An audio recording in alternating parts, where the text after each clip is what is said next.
नमस्कार दोस्तों। देखिए बिजली के खतरे आगे, ठीक है। बिजली की क्या क्या खतरे हैं, इलेक्ट्रिसिटी की क्या क्या खतरे हैं।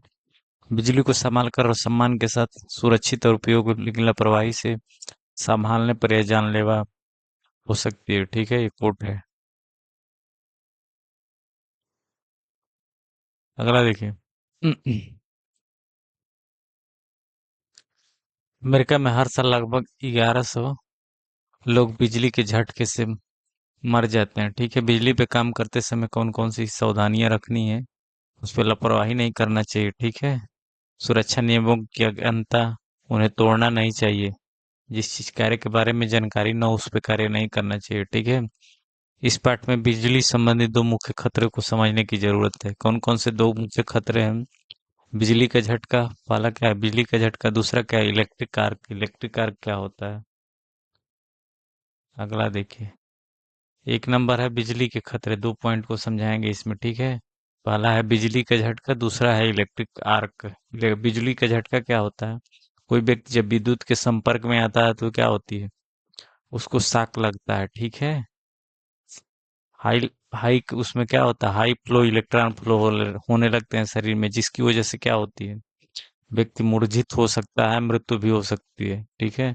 तो पहला देखिए, बिजली का झटका। बिजली का झटका तब लगता है जब करंट शरीर से गुजरता है।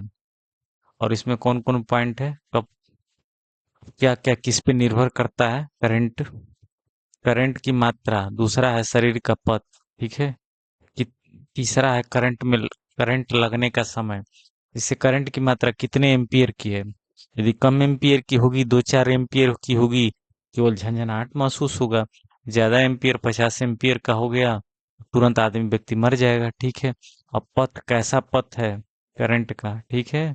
इसे तुरंत मानते हैं गीला, कोई व्यक्ति नहा के और विद्युत के संपर्क में आ गया, क्या हो गया वहां? रेजिस्टेंस का मान क्या होता है? कम हो जाता है। सूखे शरीर का रेजिस्टेंस का मान ज्यादा होता है, लाख में 1 लाख होता है। गीले शरीर का रेजिस्टेंस कितना होता है? 1000 ओम होता है। करंट लगने कितने टाइम तक व्यक्ति जो है करंट के संपर्क में रहता है, टाइम पीरियड भी माने रखता है, ठीक है। मानते हैं कोई 1 सेकंड रहा, हम माइक्रो सेकंड रहा, तो उस पर भी निर्भर करता है। अगला देखिए। क्या क्या मानव शरीर में ऐसी।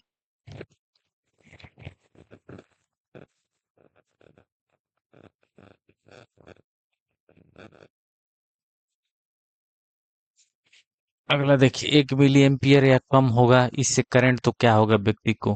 किसी कोई व्यक्ति जो है, कोई आदमी है, संपर्क में आ गया, तो मानते हैं उस सर्किट का कितना है? 1 मिली एम्पियर करंट फ्लो होती है। 1 मिली एम्पियर का कितना हो जाएगा? इसको एम्पियर में बदलेंगे तो कितना? 1 पॉइंट × 10 के बाद -3 एम्पियर हो जाएगा, ठीक है। एम्पियर हो जाएगा, यानी 1/1000वां भाग। इतने मिली एम्पियर या कम हो तो क्या होगा? व्यक्ति को झटका महसूस होगा, ठीक है। 3 से 10 मिली एम्पियर होगा तो क्या होगा? झटका दर्दनाक होगा। मांसपेशियां नियंत्रण बना रहेगा, ठीक है। अगला 20 से 75 मिली एम्पियर होगा तो मांसपेशियां नियंत्रण खो देगा, सांस लेना ही, मैंने 20 से 75 में व्यक्ति का मृत्यु हो सकता है, ठीक है।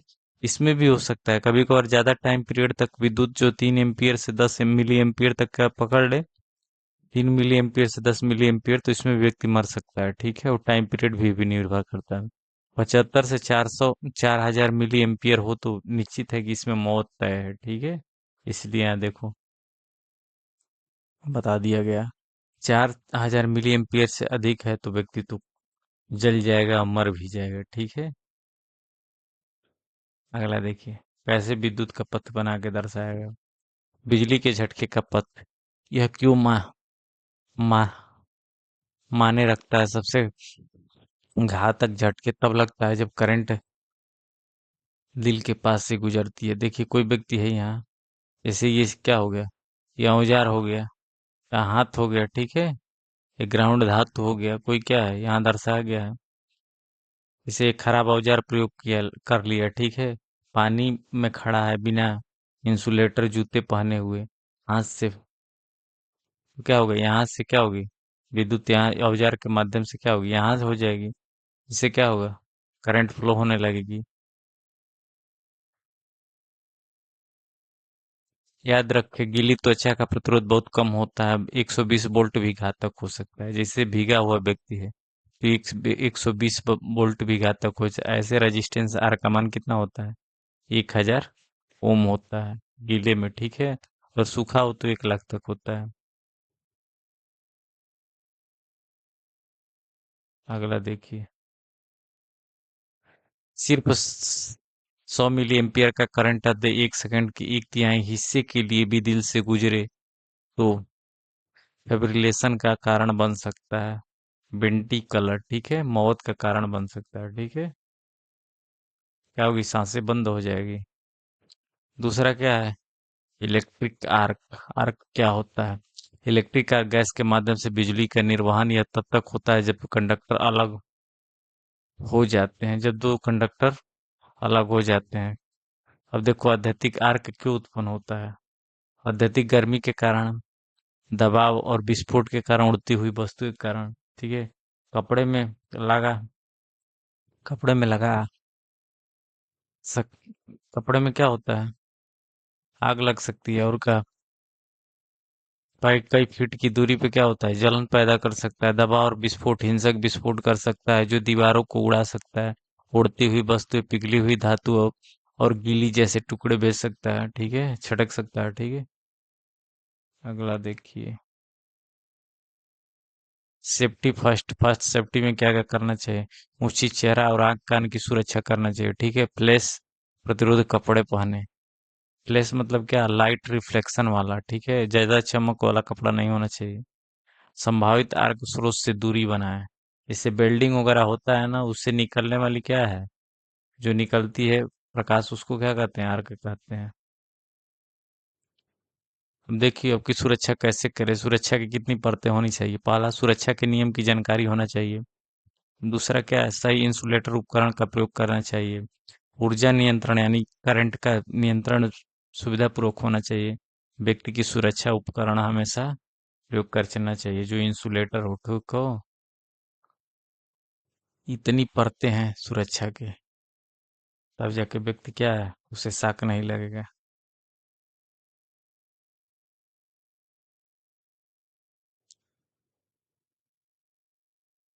पहली परत में क्या है?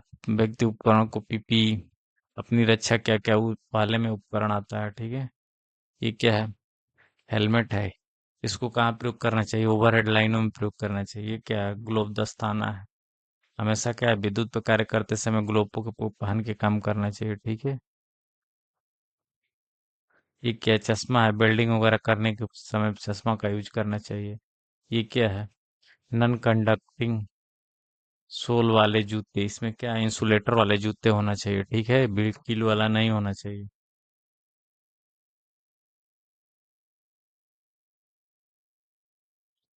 और क्या कहा है? कोई अंगूठी, घड़ी या धातु के गहने नहीं पहन के इलेक्ट्रिक पर काम करना चाहिए, ठीक है। क्या है? PPE plus suit. जब इलेक्ट्रिक आर्क का खतरा अधिक हो तो अतिरिक्त सुरक्षा आवश्यक है। चेहरे और आंखों की सुरक्षा के लिए क्या कहते हैं? पीपीई। जो पूरा शरीर को सुरक्षा करे उसको क्या है? पीपीई, पर्सनल प्रोटेक्शन इक्विपमेंट, ठीक है।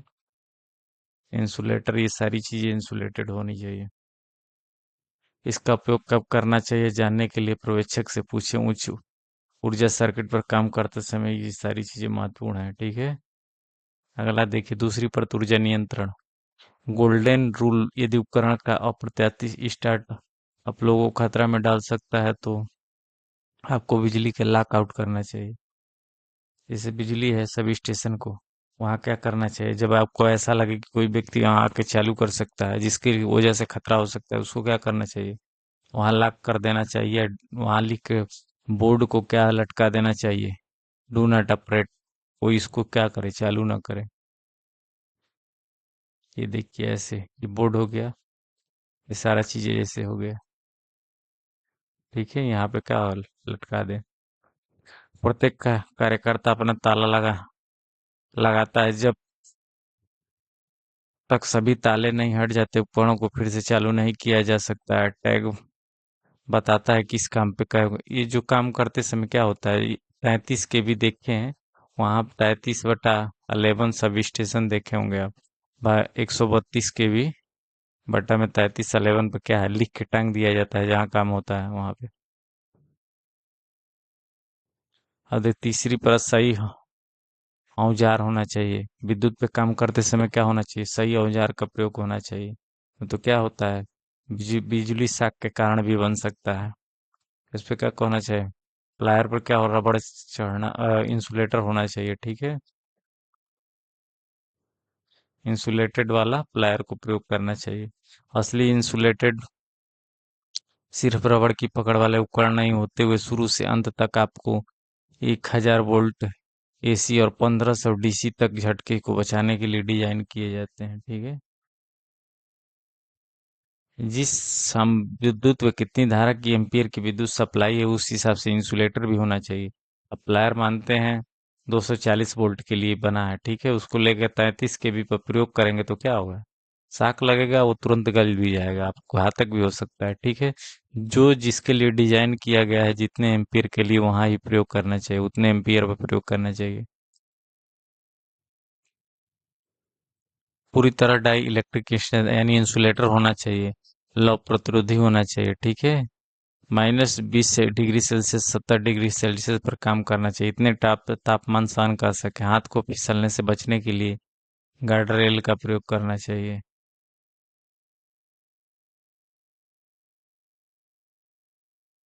टूल स्पॉट लाइट आपके किट में क्या होना चाहिए, लाइनमैन के लिए, सबसे इलेक्ट्रीशियन के लिए क्या है, सच्चा मित्र क्या है, कॉम्बिनेशन प्लायर, ठीक है। ये किसको क्या बोलते हैं, कॉम्बिनेशन प्लायर। ये हैंडल है, ये क्या है, टीथ है। ये वायर स्टीपर का काम क्या है, तारों पर से इंसुलेशन को हटाना। कोई पूछ दिया कि वायर स्टीपर का काम क्या है, तारों पर से क्या करना, वायर को हटाना। कॉम्बिनेशन प्लायर का क्या काम है, तार को पकड़ना, मोड़ना और सीधा करना। कोई पूछ दिया कि कॉम्बिनेशन प्लायर का क्या काम है, तार को पकड़ना, मोड़ना, सीधा करना, तार को काटना, जोड़ बनाते समय तारों को एक साथ मोड़ना, कंड्यूट को रिम करना, ठीक है। अगला देखो, ये जो है स्टीपर का काम, तारों के चारों ओर रबर कोटिंग को काटना और हटाना, यानी इंसुलेटर को हटाना, ठीक है।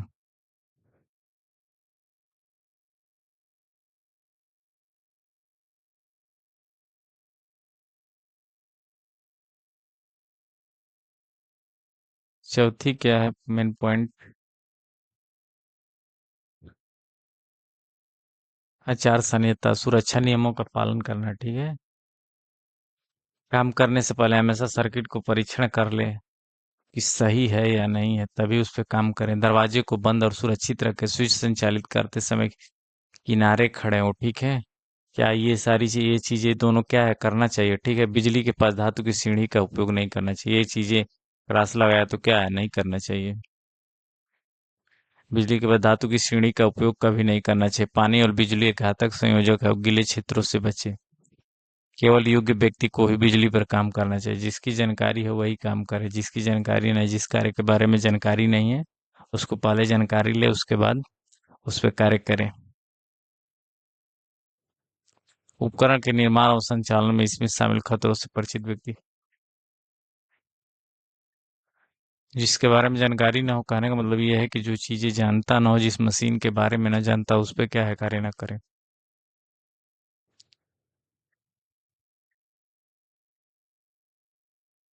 अब देखो विद्युत कैसे ये सर्किट बना के दर्शाया गया है, ठीक है, कैसे कार्य करती है।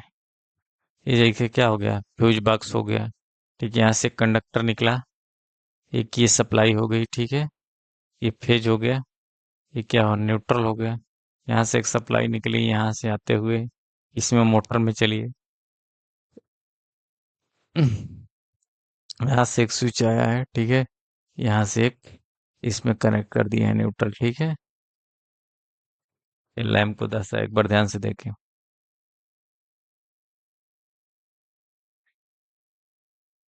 एक मोटर का संचालन कैसे करना है, कैसे होता है, यहाँ दर्शाया गया है, ठीक है। ग्राउंडिंग है।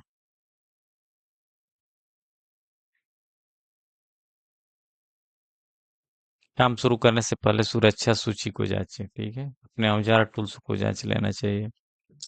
क्या मैंने सही पीपी पहना है? क्या मैंने इंसुलेटेड उपकरणों का निरीक्षण किया है? क्या कार्यक्षेत्र सूखा और अव्यवस्था से मुक्त है? क्या मैंने बिजली के स्रोत को लॉक और टैग आउट कर दिया है? क्या मैंने सत्यापित करने के लिए सर्किट का परीक्षण किया है? यह डी एनर्जाइड किया है, ठीक है। डी एनर्जाइड किया है। ये चीजें सारी देख लेना चाहिए। क्या मेरे आसपास के अन्य लोगों को पता है कि मैं यह काम कर रहा हूँ? यदि आप किसी बिंदु पर नहीं का उत्तर मिले तो क्या करना चाहिए? आगे न बढ़े, उसको क्या करें? हाँ, नहीं मिल रहा है उस पर पूर्ण रूप से ये आप सुनिश्चित न कर लें कि हाँ सारी चीजें सही है, तो उस पर क्या करना चाहिए? कार्य नहीं करना चाहिए।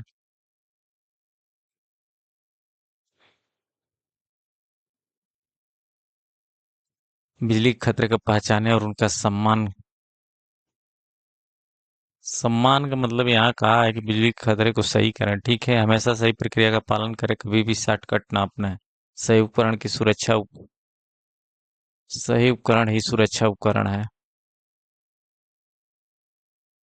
रोकथाम बिजली के झटके, आर्क और विस्फोट की चोटों से बचने का सबसे अच्छी तरीका क्या है?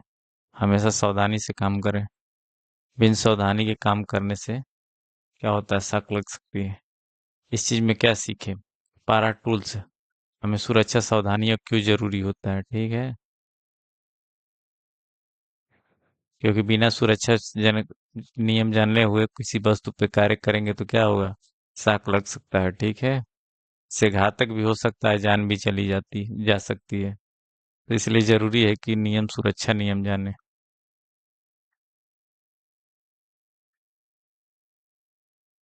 ये देख लिए कॉम्बिनेशन प्लायर, सभी लोग देखे होंगे, ठीक है। ये वायर स्टीफर है, ठीक है। ये क्या है? स्क्रू ड्राइवर है। इसको क्या करते हैं? नट को खोलने कसने का काम आता है, उसे क्या कहते हैं? Screw driver. ओवरहेड पर कितने सेंटीमीटर का कॉम्बिनेशन प्लायर यूज करते हैं? 25 सेंटीमीटर।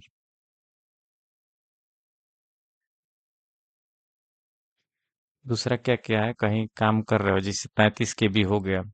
विद्युत क्या है? यहाँ कोई कार्य कहीं आगे कार्य हो रहा है, ठीक है। से ये 33 kb बटा 11 हो गया।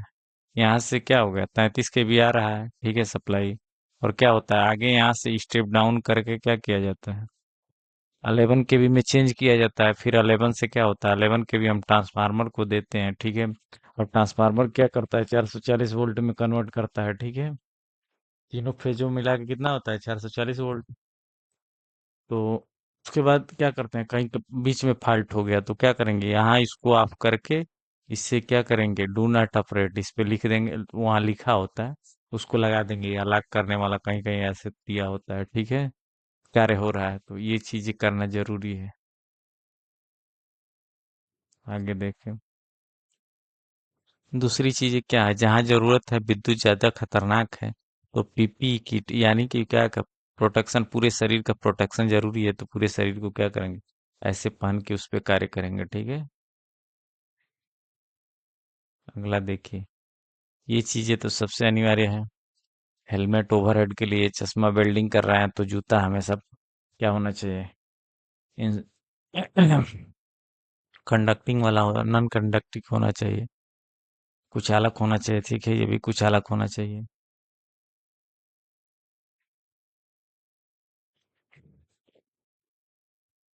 ये आपका नियम है, ठीक है। सुरक्षा का कैसे? सुरक्षा नियम, सही इंसुलेटर उपकरण, ऊर्जा नियंत्रण, व्यक्तिगत सुरक्षा, आप तब जाके आप यहाँ सुरक्षित रहेंगे, इतने फॉलो नियम को करेंगे तब।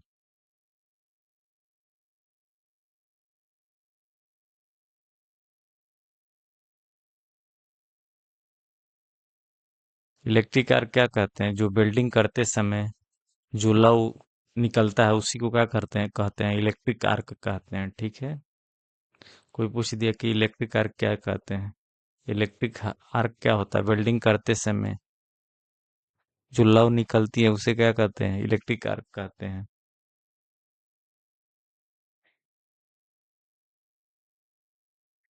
देखिए, इंसुलेटर नहीं है कहीं से, यहाँ जैसे इस पे इंसुलेटर हट गया, इसको क्या करेंगे? बिजली की सप्लाई यहाँ लगा है, इस पे काम कर रहे हैं तो क्या तुरंत ये क्या होगा?